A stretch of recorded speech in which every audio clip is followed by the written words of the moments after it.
Some women show the titties. I'm from the Motor City, so you know it's gritty. Made that up.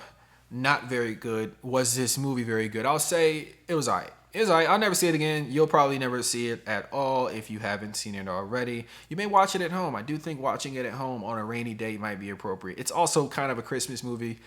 Don't know why. And then also, more importantly, it's called Motor City. It's named after Detroit, Michigan. Detroit, Michigan is a very distinct city, rich history, rich culture. And I don't know if this movie captures that, but I will give credit to a couple of Detroit elements here. I do think the use of old school Detroit made cars was pretty cool. And then anytime you put a Jack White appearance in a movie, I mean, buddy, I love him. So, Jack, we have Jack here with us. My name is Jack White from the White Stripes. This is my big sister, Meg. Ah, yeah. All right, Jack and Meg are here with me, and they are there with you in spirit, so we're going to continue on. What is this movie about? It is set in 1970s Detroit. It stars Alan Richardson as John Miller, an ex-convict in the process of turning his life around for a woman he loves. Before launching his new life, he's framed by a gangster and law enforcement and sentenced to 25 years in prison. This man is fresh off parole, set up, lands in prison, and the people that help set him up, or the person that orchestrates the setup, takes his woman from him, okay? As someone who's had a woman taken from him, it is not a good feeling. But that feeling was a feeling I felt while not in prison. So I can't imagine being in prison. If I was in prison and a woman was taken from me, I mean, I'd think my arm would be up here, like Alan Richardson's arm. But instead, I'm just a flimsy soy boy. And yeah, you just lose a woman and you just move back in with your parents 3 years ago. All right. This is a unique movie. It's also somewhat forgettable. It's basically a silent movie, which is a cool choice because, like, this movie relies, and it's going to sound stupid because, like, yes, most acting performances are going to rely on, like, the physical movements and the expressions of the characters on screen. But this even more so than the average movie because, again, there are no long strings of dialogue here. In fact, I think there may not be, but maybe 3, like, full sentences spoken throughout the movie, excluding sentences that are a word or two, you know? But yeah, this movie is unique because, again, heavily dependent on the characters, like, selling what they're experiencing with their face, with their body, with their anger, through physicality, by punching and hitting things. You got the star of this movie already. You know who's hitting things. He's hitting a lot of things in this. He's doing a lot of, like, lifting. He's wearing a terrible wig. Things are happening with this character. But the moments of dialogue are brief and infrequent and rarely amount to full sentences, as I said.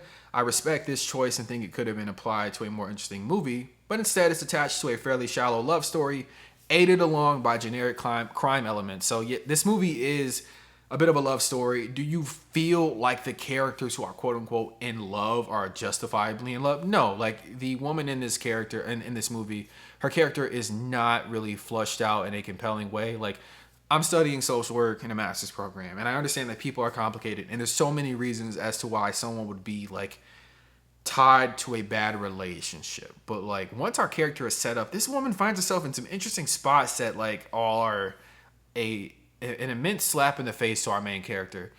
And he gets wind of this, but doesn't seem to hold any resentment toward her. And I can see how it's complicated.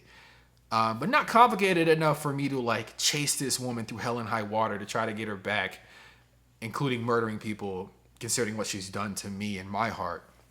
Again, people are different and complicated, but I don't see why you're doing all this for this woman. And yeah, the performances, the music, and the general mood are a plus for me. Does this movie feel like Detroit, Michigan? I don't think so. I have family from Detroit, my mom, my grandma, extended family. It's a city that has a lot of interesting culture and a, like, kind of a noticeable feel and a grit to it. And I don't know if this movie embodies that. The elements of, like, the cars and, like, the drabness of some of the city feel appropriate, but it doesn't feel like Detroit. And maybe there's a racial thing here where, like, I know black Detroit and this is 1977 white Detroit, and there's a distinct difference. Because I trust, because, like, there seems to be a care in this movie. Like, the people that made it care deeply about it. I think that maybe I just have a different impression of Detroit than the people that made this. But that's okay. Yeah. I have a moderate connection to Detroit, like I said, but this didn't give me any, like, sort of fuzzy memories. But the licensed music from Jack White, not licensed music from Jack White. There's only one song at the end that's from Jack White. It's called Archbishop Harold Holmes. Dear friend, if you want to feel better, don't let the devil make you toss this letter. If you've been crushed up by voodoo, hoodoo, the wizard of the lizard. I love that song. It's a great song on his, not his last album because he made one and released it just a week ago, but his album before that called No Name. Awesome album. Really going back to his roots. But this is not a Jack White review, though I wish it was.